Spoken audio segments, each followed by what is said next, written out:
अस्सलामु अलैकुम व रहमतुल्लाहि व बरकातहू। आप सबका इत्तेहाद न्यूज़ में खैर ए मकदम। मोहम्मद फाजिल मंगलपेट की हत्या के मामले की जांच कर रही कर्नाटक पुलिस ने 4 लोगों को गिरफ्तार किया है। पुलिस सूत्रों ने मंगलवार को बताया कि आरोपियों को उत्तर कन्नड़, बेंगलुरु समेत विभिन्न जगहों से उठाया गया है। पुलिस विभाग ने फाजिल के परिवार के अनुरोध पर एसीपी रैंक के एक अधिकारी के नेतृत्व में हत्यारों को पकड़ने के लिए एक विशेष टीम का गठन किया था। पुलिस ने हत्या को अंजाम देने के लिए इस्तेमाल की गई कार को जब्त कर लिया है और वाहन के मालिक अजीत क्रस्टा 40 को गिरफ्तार कर लिया है। सूत्रों ने बताया कि हत्यारों के गिरोह के बारे में पुख्ता सुराग मिलने के कारण पुलिस मामले का पर्दाफाश करने को लेकर आश्वस्त है। उन्हें सुहास के नेतृत्व वाले गिरोह की भूमिका पर संदेह था, जो पहले एक हत्या और हत्या के प्रयास के मामलों में शामिल था। हालांकि गिरफ्तार किए गए लोगों की पहचान के बारे में अभी पुष्टि नहीं हो पाई है।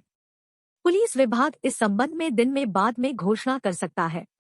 फाजिल की 28 जुलाई को दक्षिण कन्नड़ जिले के सुरतकल कस्बे में हत्या कर दी गई थी। विपक्षी दलों ने हत्या मामले में निष्पक्ष जांच की मांग की थी। मुख्यमंत्री बसवराज बोम्मई ने कहा था कि पुलिस को जांच करने और हत्यारों को पकड़ने की छूट दी गई है।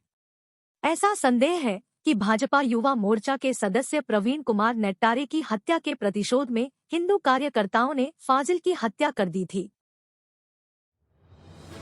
मोदी ने 2014 के चुनाव प्रचार के दौरान हर साल 2 करोड़ नौकरियां देने का वादा किया था। हाल ही में संसद में पूछे गए 2 सवालों के जवाब में सरकार ने जो कहा वह केंद्र सरकार में नौकरियों के खाली पड़े पदों की भयावह तस्वीर को उजागर करता है। पहला प्रश्न #1803 का जवाब 27 जुलाई को दिया गया था, जिसमें पूछा गया था कि कितने लोगों ने केंद्र सरकार की नौकरियों के लिए आवेदन किया था और वास्तव कितने लोगों को स्थायी नौकरी मिली थी। जवाब में कार्मिक, लोक शिकायत और पेंशन मंत्रालय में राज्य मंत्री, जो प्रधानमंत्री कार्यालय में राज्य मंत्री भी हैं, ने जवाब दिया कि 2014 और 2022 के बीच केंद्र सरकार की नौकरियों के लिए 22.06 करोड़ आवेदन आए थे। सरकार जिसमें से कुल 7.22 लाख लोगों की ही भर्ती कर पाई थी। इसका मतलब है कि लगभग 0.3% की भर्ती थी, या प्रत्येक 1000 आवेदकों में से 3 को नौकरी मिली थी। केंद्र सरकार में रिक्तियों की कुल संख्या के बारे में एक अन्य प्रश्न #463 का उत्तर 20 जुलाई को दिया गया था। उन्हीं मंत्री ने जवाब दिया कि 1 मार्च 2021 तक केंद्र सरकार में 40.35 लाख स्वीकृत पद खाली थे, जिनमें से 30.56 लाख पद भरे गए थे, यानी करीब 9.79 लाख पद आज भी खाली पड़े हैं। संसद में दिए गए इन 2 उत्तरों की व्याख्या कैसे की जा सकती है?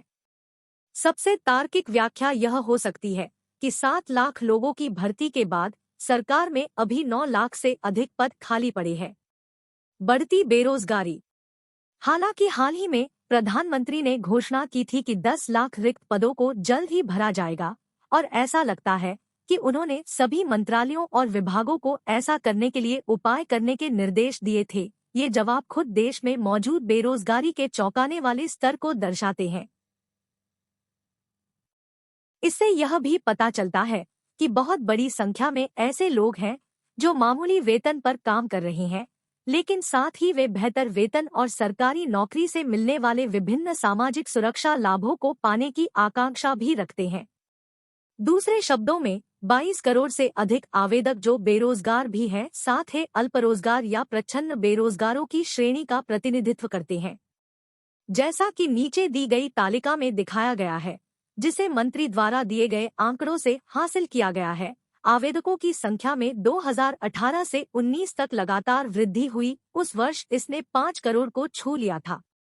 उसके बाद यह हर साल 2 करोड़ के निशान से थोड़ा नीचे रही है। आश्चर्यजनक रूप से नियुक्तियां एक उल्टी कहानी दिखाती है।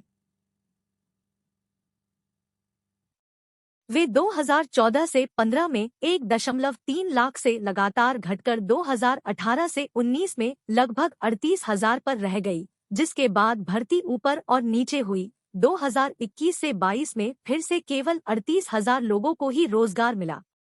ध्यान दें कि आम चुनाव मई से जून 2019 में हुए थे और यह वह वर्ष है जिसमें नियुक्तियों की संख्या सबसे अधिक है, यानी 1.47 लाख।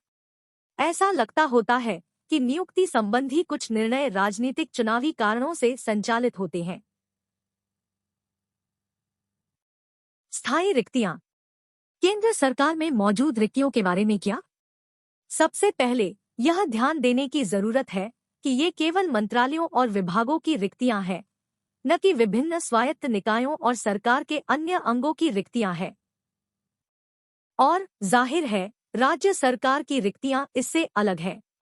मंत्री ने मौजूदा रिक्तियों पर अपनी प्रतिक्रिया में मंत्रालयवार डेटा और कर्मचारी के स्तर के अनुसार श्रेणियों ए, बी राजपत्रित और अराजपत्रित दोनों और सी अराजपत्रित का ब्यौरा दिया है। यह गोलमाल नीचे दी गई तालिका में दिखाया गया है। जैसा कि देखा जा सकता है, सबसे बड़ी संख्या में पद अराजपत्रित सी श्रेणी में है और इस खंड में रिक्तियां भी बहुत अधिक हैं, जो 8.36 लाख से अधिक है। कुल मिलाकर लगभग 1/4 सरकारी पद खाली पड़े हैं। ए श्रेणी में रिक्तियां बहुत कम हैं, केवल 18%, जो कि शीर्ष अधिकारियों वाले पद हैं।